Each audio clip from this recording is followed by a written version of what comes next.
Bonjour et bienvenue, l'invité de la rédaction ce soir pour Toulouse 24, c'est Gérard Vidal. Bonsoir et merci d'être avec nous. Vous êtes le président de la Fédération des buralistes de Midi-Pyrénées. Gérard Vidal, première question que j'ai envie de vous poser, ça fait 30 ans que vous êtes installé dans le même commerce.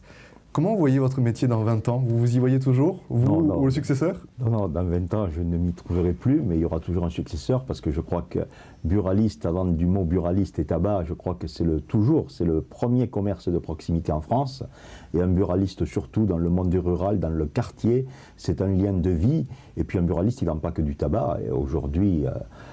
ils vendent de la presse, ils vendent des timbres-poste, c'est un multiservice actuellement.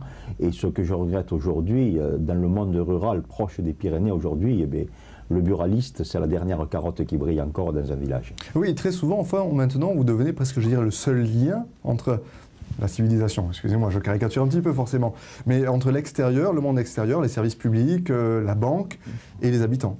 Mais de plus en plus, quoi, parce que bon, le tabac, qu'on le veuille ou non, les gens fumeront toujours, mais avec des réglementations peut-être plus dures encore dans les années à venir.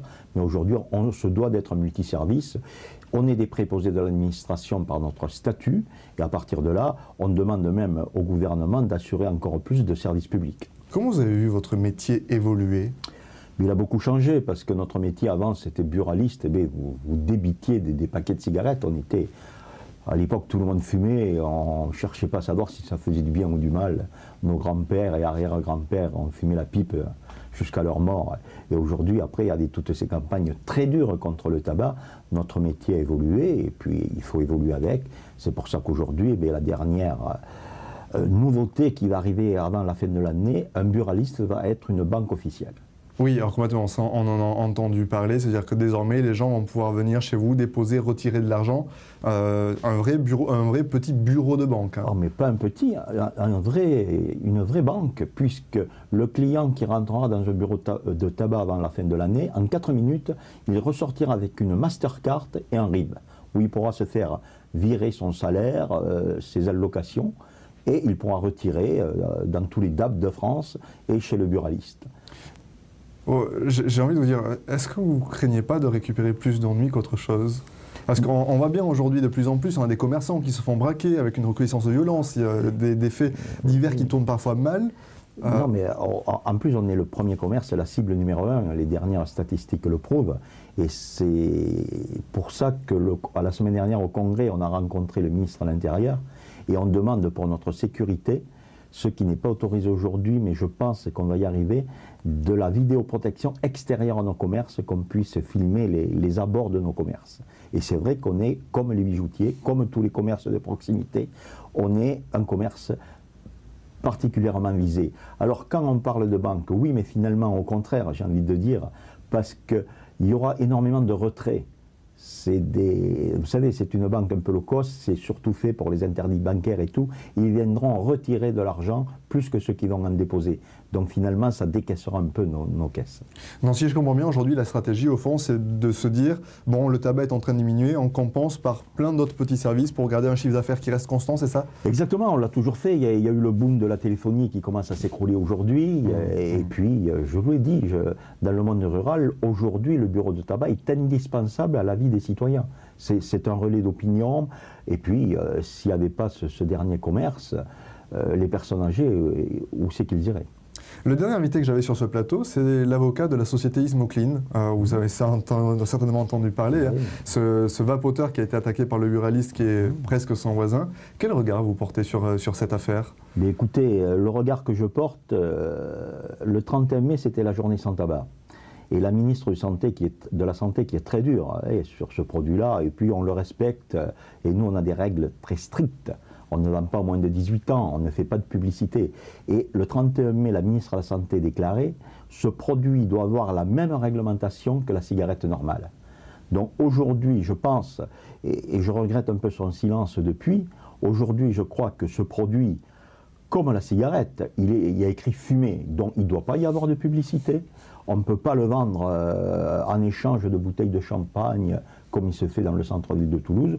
Aujourd'hui, cette nouvelle manière de fumer qui explose aujourd'hui, c'est un phénomène de mode. La réglementation, elle doit être comme sur la cigarette normale, parce que c'est des gamins qui fument, c'est tout le monde qui fume. Même dans les boîtes de nuit qui étaient interdites, on se met à soi-disant vapoter. Aujourd'hui, je pense que la réglementation doit être la même qu'en Italie, même réglementation que la cigarette normale, et vente exclusive dans les bureaux de tabac. Très bien. Pour terminer, on va commencer doucement à partir du côté de l'étranger. On voit en France les prix qui augmentent sur la cigarette. Comment on fait face, quand on est buraliste, à la cigarette ou aux cigarettes, au trafic de cigarettes qui peuvent envahir, on parle surtout à Toulouse, place Saint-Bernard, il n'y a pas besoin de le citer par exemple. Ah ben, le problème, vous savez, c'est premier coup de massue pour les buralistes 2003. 2003, premier plan santé de Jacques Chirac, président de la République. Et depuis, il y a 6000 buralistes qui ont fermé. Alors quand on dit 6000 buralistes, c'est des entrepreneurs. Et bien sûr, aux portes des frontières, sur la bande espagnole, de Port-Vendre jusqu'à Hendaye, et également côté Belgique et Luxembourg. Aujourd'hui, c'est ce qu'on déplore aujourd'hui. C'est pas en augmentant le prix des paquets de cigarettes que les gens arrêtent de fumer. Ça, il ne faut plus en parler de ça. La guerre qu'on fait aux gamins, aujourd'hui un gamin ne rentre plus, un étudiant, un collégien ne rentre plus dans un bureau de tabac. C'est là le drame. On leur porte ces cigarettes devant les collèges et les lycées. Aujourd'hui, la prévention contre la cigarette ne passe plus par une augmentation de prix. Il faut savoir aujourd'hui qu'un paquet sur 4 provient du trafic, des marchés parallèles et des autres côtés des frontières. Ça, c'est dramatique. Du coup, vous imaginez que la consommation de cigarettes va continuer à décroître lentement? Ah, mais dans le réseau officiel, c'est certain. On est sûr aujourd'hui, depuis la dernière augmentation qui était le 15 juillet, on est à moins de 10% de volume. Mais ça ne veut pas dire que c'est 10% de gens qui ont arrêté de fumer. Le problème, il est là aujourd'hui. Il faut s'attaquer, je pense que la prévention, et on est demandeurs, nous. On demande au ministère de la Santé de les aider. Pourquoi? On est très vigilant. C'est sûr qu'il y a des gamins qui passent, qui achèteront toujours un paquet de cigarettes, mais on est très vigilant. Aujourd'hui, ça doit être de la prévention auprès des jeunes, mais après tout, l'adulte, écoutez, il peut continuer à fumer, à boire un peu et à manger. Ça fait partie de la vie, sinon elle va être très triste. Ce sera le mot de la fin. Merci beaucoup Gérard Vidal d'être venu sur ce plateau. Demain, à votre place, ça sera le syndicat des travaux publics qui sera présent. On fera le point un petit peu sur la branche. À demain.